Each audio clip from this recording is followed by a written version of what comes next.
Welcome back to College Football Addiction. I've got Drake C. Toll, our video today presented by BetUS. Drake, a rumor has surfaced that maybe the Big 12, the SEC, the Big 10, they're not enemies. Maybe they're about to be friends. They're going to join each other in a super league coming soon. That is the report, and it started as a mailbag from John Wilner, who's a pretty popular reporter, who said that, hey, what would it be like in 2030 if this is to happen? But then a guy from the Monty Show, known as Monty by most, had a report yesterday. He said his sources told him that right now the SEC and the Big Ten are working on it. It's in the works to join forces in a super conference with the ACC and the Big 12 and a couple of group of 5 teams. And not only that, they're likely going to leave the NCAA for this own entity that he did not name that will be their governing body. If you've seen the video, if you've seen any of these rumors, Wilner's post was a mailbag of like, what if this could possibly happen? And immediately this Monty guy jumps on something and is like, no, I know, it's coming. Please take the tinfoil hat off. I get it. It's February. I understand. The ratings are slow. Views are slow right now. It's not football season, but everyone calm down. At this point in time, the SEC and the Big Ten are not taking BYU. They're not taking Utah. They're not taking Texas Tech. They're not even taking Clemson and Florida State today. And there's not some plan in the works to go and grab those schools, because right now it's not going to be very profitable for the SEC before 2030 to add really anybody, and that is the case for the Big Ten as well. Do I think BYU or Texas Tech, as Wilner listed in his very well-written response to a mailbag question, that those schools could eventually be targets for those two conferences? Yes, of course. They might be the first ones off the board. TCU is also in there as a powerful private school in the DFW area. But these are my words, TJ, not yours. I listened to the report from the man they call Monty, and we just all need to take a big, deep breath. He kept saying substantive, which is not how you pronounce substantive, and I think that alone should give you an idea, after 2 mispronunciations of substantive, that the guy's just, we're grasping at realignment and expansion straws because it's the middle of February, and that's kind of what people do. And I've done it before myself, but to report that sources are in your ear telling you that a super league is coming in the SEC and the Big Ten are actively plotting to make it happen, to assimilate the Big 12 and the ACC into their ranks, this is not real. Yeah, I think what we tried to do last year in realignment was so on the tip of everyone's fingers, because Florida State and Clemson just filed their lawsuits. We wondered what was going to happen with them leaving or not leaving. And it was so interesting. And we felt like the ACC might fall apart any day, right? Like there was so much going on with it that we really did. There was an article a day. And I know we ran with a lot of that, but the hypotheticals of what would it be like if Pitt joined the Big 12? That's a fascinating conversation to talk about. What would it be like if Florida State went to the Big 10? This is a lot different than that, though, to me, you know? We tried, and what I think happened is we all got fat off of the niceties that were conference realignment talk. Yes. And what I think we've tried to do, and what I even tried to do back then, was, hey, this is kind of what I think happens. This is what I'm hearing happen. Some of that happened, some of it didn't, whatever.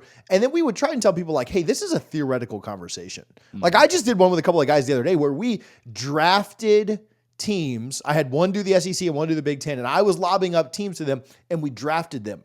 It was completely made up. It had no basis in reality. Right now, some of those teams might end up in those conferences, but I told people before we started it, hey guys, like this is not real. This is completely theoretical. It is February. We have nothing else to talk about. We're going to do a draft because it's fun and it's speculative and just enjoyable content for you to be entertained by. That's what it feels like this Monty thing is, but he's reporting it as done deal. It's also the funniest to me.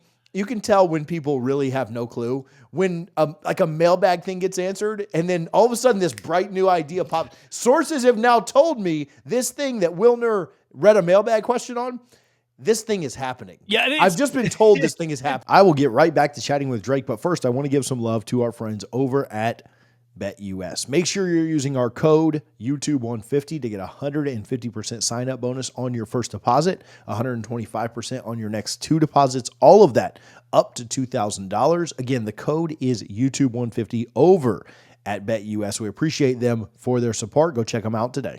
so tough to connect the two. Wilner is a guy who is in a similar region to Monty and those cats. So I get it. Just is a weird optic that the same day that Wilner posts this hypothetical mailbag where he's begging everyone to understand this is never going to happen, but someone asked me the question, so I'm answering it. That same day, reports have surfaced. Sources have corroborated, multiple sources corroborated to Monty that this is where the future of college football is going. Now, look.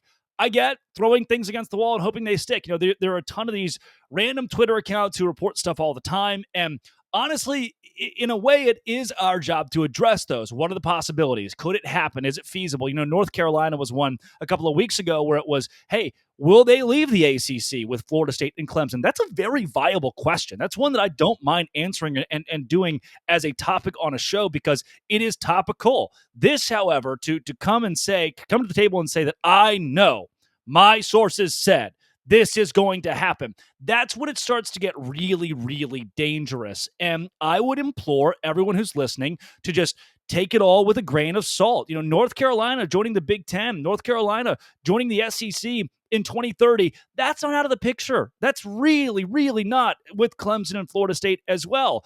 However, NC State or BYU or West Virginia being in the Big Ten in 4 years, in 5 years, that is just not something that I feel like we should all subscribe to and should at least research a little bit and see where this is coming. It just seems so odd. This was a 2-minute YouTube blurb that was posted with little to no backing, little to no explanation of how it would happen, why it would happen, who would pay for this, how these schools would get out of their conferences, how they would leave the NCAA. It left a lot of questions there. And those questions are ones that if you're going to break news like this, have to be answered. We have to know, all right, if your sources are telling you this much major information, they're probably giving you some context. Why aren't you sharing that with us? So again, I implore people to, when it comes to expansion and realignment, don't avoid the topic. Don't avoid the videos. There are some really knowledgeable people, or at least entertaining people, who are tossing around ideas. Josh Pate did his early February realignment pipe dream, and he had BYU as an independent, and the Southwest Conference had come back, and there were all these wild things that he pitched. And I think you and I may have done a video that broke down what Pate posted, and obviously Pate broke it down. That's fun. Those are fun conversations, but to explicitly say this is what's going to happen is very hard for me to wrap my head around. And TJ, I love the Wilner mailbag. I do think BYU has the prowess. Texas Tech has the NIL. TCU has the Metro to be really great expansion candidates if that day comes. But I do not believe wholeheartedly that day is right in front of us. Yeah, it's funny to think about how many hurdles would have to be crossed to get there. And could any one of the things happen? Could they all happen? I mean, in theory, sure, but we are not. I mean, you just have to be either willfully ignorant or just not care about reality to say that these things are definite when we don't even have the most definite things out there, like North Carolina and Florida State and Clemson and some of these other to gloss over those and say, like, here's what I'm hearing is pretty wild. And so I don't know. Again, we try to take everything with a grain of salt, but again, maybe just try and tune into things that tell you, like, hey man, this is a theoretical draft between two guys that are just, on a show, as opposed to what is actually happening tomorrow. Yeah. Did he put a timeline with it? Did he put any kind of timeline with it? Not at all. So if it happens in 2036, I guess he was right. I guess this is you and I, TJ, foot in mouth. Far be it for us to question the man.